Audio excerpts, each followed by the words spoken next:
نحمده ونصلي على رسوله الكريم أما بعد فأعوذ بالله من الشيطان الرجيم بسم الله الرحمن الرحيم ربي يسر ولا تعسر وتمم بالخير وبك نستعين آمین اللہم آمین۔ السلام علیکم ایوری ون، امید ہے کہ آپ سب خیریت سے ہوں گے۔ تو آج کا کویسچن ہے، کون سی چیز نہ ہو تو بڑے سے بڑا نیک عمل بھی مقبول نہیں ہوتا؟ اور اس کا آنسر ہمیں ملتا ہے سورہ توبہ کی آیت 19 میں۔ تو بسم اللہ کرتے ہیں اس کی ٹرانسلیشن کے ساتھ۔ کیا تم لوگوں نے حاجیوں کو پانی پلانے اور مسجد حرام کے آباد رکھنے کو اس شخص کے اعمال کے برابر سمجھ رکھا ہے جو اللہ اور یوم آخرت پر ایمان لایا ہے اور جس نے اللہ کے راستے میں جہاد کیا ہے؟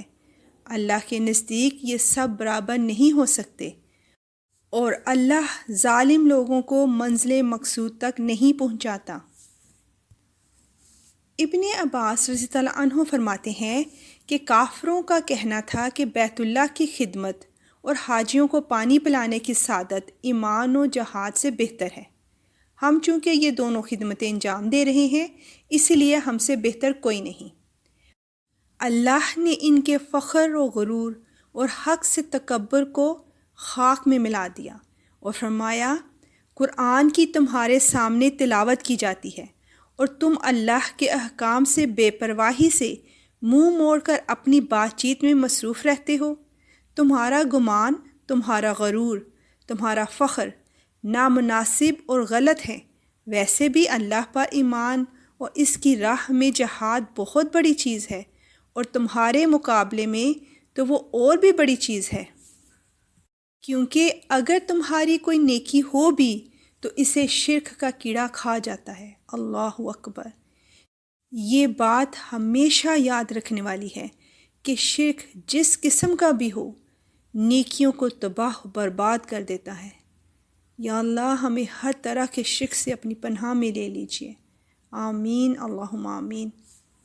کہتے ہیں کہ حضرت عباس رضی اللہ عنہ نے اپنی قید کے زمانے میں صحابہ سے کہا تھا کہ اگر تم اسلام و جہاد میں مصروف تھے تو ہم بھی اللہ کے گھر کی خدمت اور حاجیوں کو آرام پہنچانے میں مصروف تھے۔ اس پر یہ آیت اتری کہ شرک کے وقت کی نیکی بیکار ہے اور اللہ کے ہاں اس کا کوئی اجر نہیں۔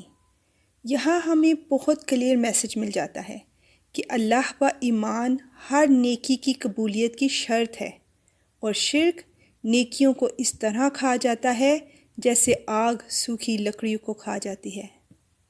یا رب العالمین، بے شک تیرے سوا کوئی معبود نہیں، تو اکیلا ہے اور تیرا کوئی شریک نہیں، تیری ہی بادشاہی ہے اور تمام تعریفیں تیرے ہی لیے ہیں، بے شک۔